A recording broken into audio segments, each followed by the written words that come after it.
But there's something I must say to my people, who stand on the warm threshold which leads into the palace of justice. In the process of gaining our rightful place, we must not be guilty of wrongful deeds. Let us not seek to satisfy our thirst for freedom by drinking from the cup of bitterness and hatred. We must forever conduct our struggle on a high plane of dignity and discipline. We must not allow our creative protests to degenerate into physical violence. Again and again, we must rise to the majestic heights of meeting physical force with soul force.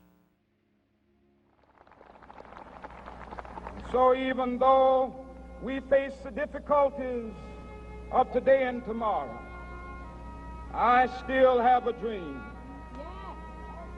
It is a dream deeply rooted in the American dream.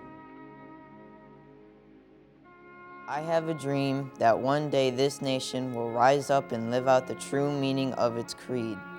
We hold these truths to be self-evident that all men are created equal.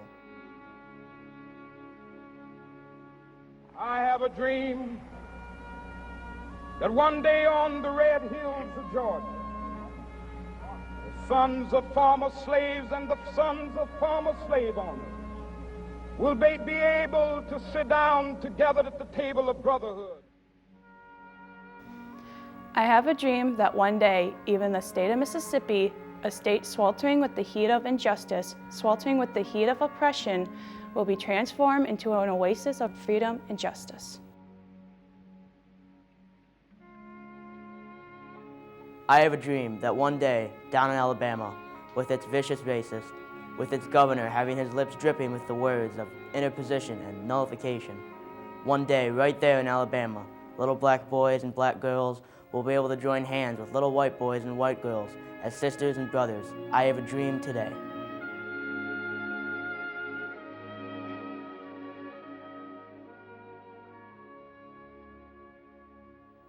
I have a dream that one day every valley shall be exalted, and every hill and mountain shall be made low, the rough places will be made plain, and the crooked places will be made straight.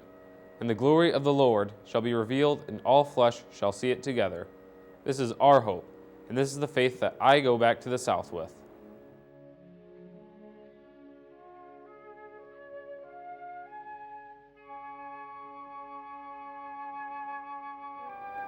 With this faith, we will be able to hew out of the mountain of despair a stone of hope. With this faith, we will be able to transform the jangling discords of our nation into a beautiful symphony of brotherhood. With this faith, we will be able to work together, to pray together, to struggle together, to go to jail together, to stand up for freedom together, knowing that we will be free one day.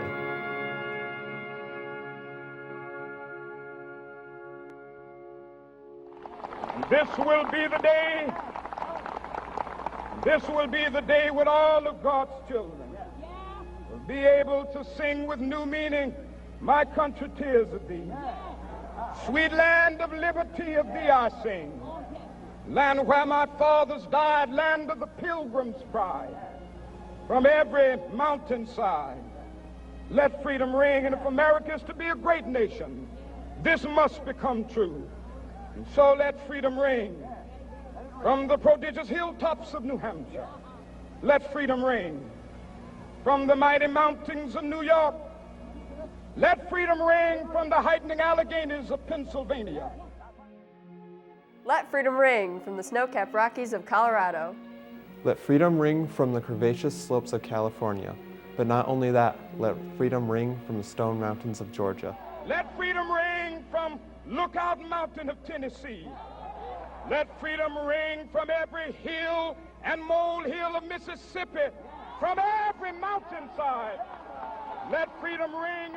And when this happens, and when we allow freedom to ring, when we let it ring from every village and every hamlet, from every state and every city, we'll be able to speed up that day when all of God's children, black men and white men, Jews and Gentiles, Protestants and Catholics, we'll be able to join hands and sing in the words of the old Negro spiritual, free at last. Free at last. Thank God Almighty we are free at last. Thank God